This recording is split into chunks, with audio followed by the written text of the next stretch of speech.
What's going on? Another one bites the dust. So apparently this girl from Raw Alignment, this channel called Raw Alignment, is not vegan anymore.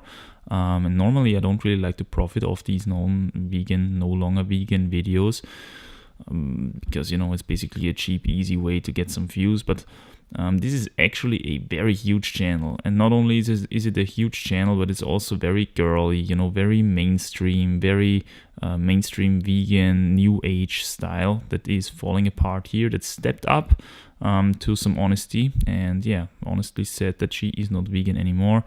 I have to give her credit for that, because I'm pretty sure that was not easy. She gets a lot of backlash for that, which is understandably.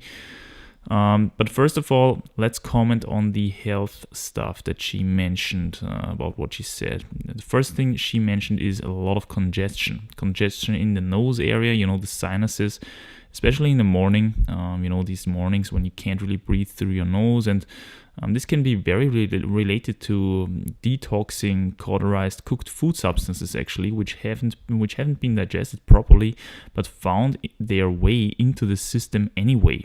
So what likely happened here is that her digestive acidity was incredibly low, which is, very common thing amongst people on very high fruit diets, since fruits are digested in an alkaline environment. I've talked about this before, and she mentioned she was in Hawaii, for a very long time, so that makes a lot of sense. Probably she was on a very high fruit diet. You got a very alkaline digestive environment, and after some time, these substances irritate your gut wall, these undigested substances, especially from grains, when she wasn't completely high fruit, but a little bit of cooked food as well, and then these grains open up the tight junctions in your digestive wall, then stuff comes into your system. And then you get congested, essentially, because this stuff tries to be, tries to be excreted through all kinds of ways, out of your body.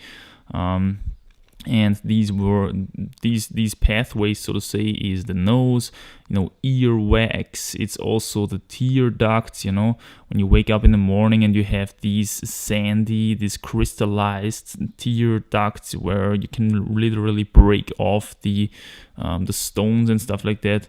So all these things are indicators that you have substances in your system which kind of have to find their way out via these paths. And so it makes a lot of sense. When she was on a very high fruit diet, she probably ruined her digestive acidity quite a lot. And this also makes sense that this got a lot better from the time when she started to incorporate animal products, because animal products are digested in an acidic environment, and it's these things that you really need to re-acidify your digestive environment, sustainably and in the long run. You can't pop things like HCl and stuff like that forever, So you want to re-acidify your digestive tract sustainably, and this is only possible on animal products, especially raw animal products, because, as I've talked about before, all these raw animal products get digested in a very acidic way. The bacteria that digest this stuff in an acidic way are already present in those raw animal products. So this is how you also, get the right, quote-unquote, probiotics in again. But anyway, let's talk about another thing. She was much more reactive to toxic molds, quote-unquote, as she called it. I would say that you're much more reactive to anything if your immune system is permanently triggered, because in the end, it's those immune cells which get rid of those undigested substances in your system, carrying them out of your system, via this process, and they basically digest them in your system, so to say. But not only them, but also all sorts of bacteria, candida, and also worms and parasites. By the way, we have these quote-unquote janitors in our body to get rid of this stuff, and you can be sure that you will have a lot more infections, a lot more problems with candida, and also a lot more problems with parasites and stuff like that when you carry a lot of these undigested particles in your body, because your body can't utilize them, and it only makes damage, it only makes damage in your body. So your body literally employs these janitors to help him get rid of that stuff. The body's main weapon against this is its immune system, But for certain purposes, it's actually much more efficient to use, for example, bacteria. For other things, it's much more efficient to use candida. For other things, again, it's much more efficient to use viruses. Okay, so these guys are essentially there to dissolve tissue, to dissolve substances which your body cannot get rid of otherwise, or much less efficient. So if you are in a permanent state of inflammation, in a permanent state of reactive immune system, so to say, permanently these strange substances floating through your body, it only makes sense that you will have a lot more allergic reactions to anything. You react more heavily to airborne substances like dust and of course also molds. But in that context, I would like to ask you something. I mean, what did people do like 1,000 years ago or 2,000 years ago? When there were no vacuum cleaners and all that kind of stuff in their houses, when they still had fire in their fireplaces, in their houses. I mean, it was dusty as hell, and it was probably also a little bit moist. It was a little bit moldy. There were little animals living in that area, little rats, leaving their poo inside your home, and this stuff dries out, and the pooey dust fills up your airspace in your home. I mean, people back then lived in much, much worse conditions than we do nowadays, and they survived it anyway. So I would like to ask you here, I mean, are we such pussies in the meantime that we cannot stand all these stuffs because we are so sensitive? Or is it just simply that we drive up our reactivity to all of that by choosing the wrong diet, essentially? But anyway, let's move on to the next issue. It basically leads smoothly into the next issue, which is candida. There's an interesting phenomenon. Even if your system is still able to digest all the carbs that usually come with a quote-unquote healthy, whole food, plant-based diet, which works as long as your pancreas essentially stays on track, which usually gets fried after some point, at some point later. But in the beginning, you do quite well. Anyway, these carbs, when they get still digested properly, they will F you up systemically. So one classic system of that is candida issues of all sorts, because candida loves carbs, and not only inside of your digestive tract, which is actually outside of your body, but also systemically, which is inside of your body. So the result of that is usually any sort of overgrowth, with symptoms like rashes and dandruff in the head area, especially the fungus in feet and genital areas. And especially these things like athlete's foot and all the like. And again, candida is a normal part of our flora, of our systemical flora, but there shouldn't be an overgrowth. Candida can exist in two different states, as you might know, the unicellular form and the multicellular form. At least that's what science calls them. I would argue that the more problems you have with an overflow of carbs, essentially, the more likely you're going to have problems with candida, because these are the guys our body employs for this purpose, to get rid of these excess carbohydrates, which only kind of cauterize, kind of clog up your system. So to keep it clean, there is this candida guy there, which can get rid of these carbs inside of your digestive system, but also inside of your system in general.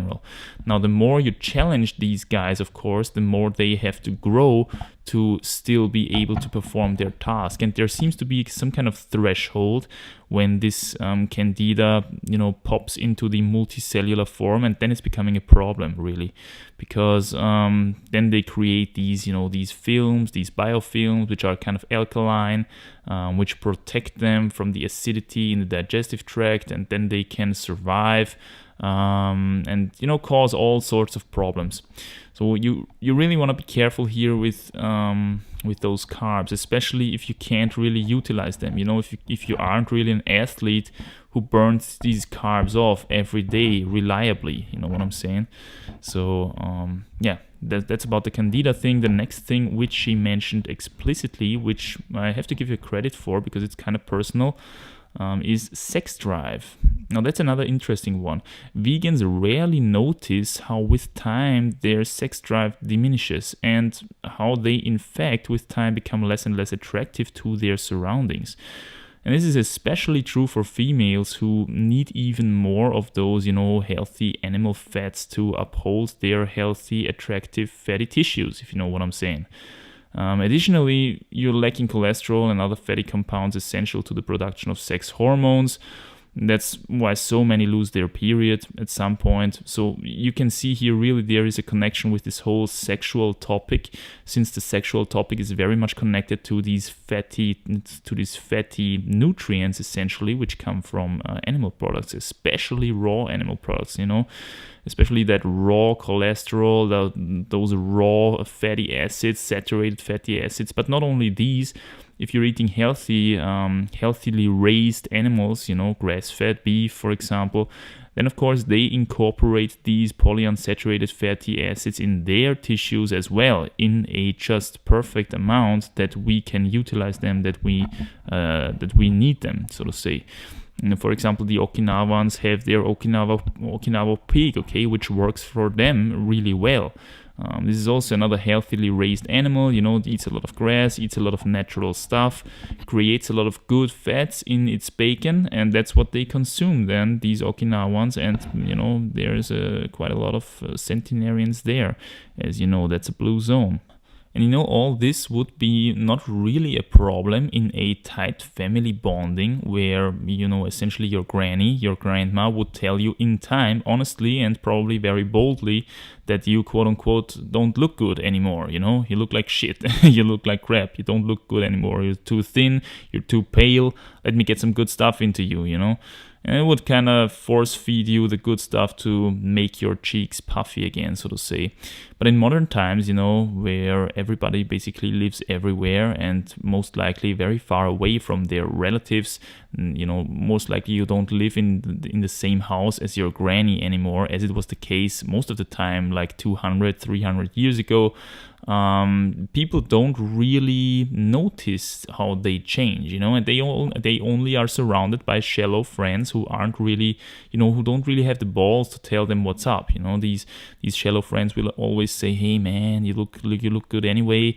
Girl, you look good. You look great. Fuck this boy guy who said you don't look good. You look great," and all that kind of stuff. You know what I'm saying? So the honesty inside of a family bonding, especially from the elderly generation, can really be a savior there, actually. And not only are they honest with you, but they also know how to prepare the foods that are going to help you out of your situation. So this factor plays kind of bigly into this situation that we have nowadays as well, I think. That's basically it, what I have to say when it comes to her health stuff. Why did I want to comment on her, ex-vegan story? This is a big channel. 770,000 subscribers, and that was after her announcement. So I guess she lost quite a couple of subscribers in the meantime already. This is a clear indicator that the vegan agenda is crumbling on social media, and yet again a sign that social media is one step ahead of the mainstream, which is still kind of promoting veganism and plant-based food pyramids, and meatless Mondays and all that kind of stuff. Okay, so just take a look at your modern standard supermarket. The internet is really the last bastion, I have to say, of free speech. The last stronghold of free speech, and we should all be very busy, protecting it at all costs. So this is the final message that I want to give here. I think I will make a separated video about the topic of free speech and the mainstream and the internet, and the roles of these kind of entities in that kind of subject, which is, we are living in very interesting times. That's all I'm gonna say now. We are living in very interesting times. Anyway, that's it. Bye.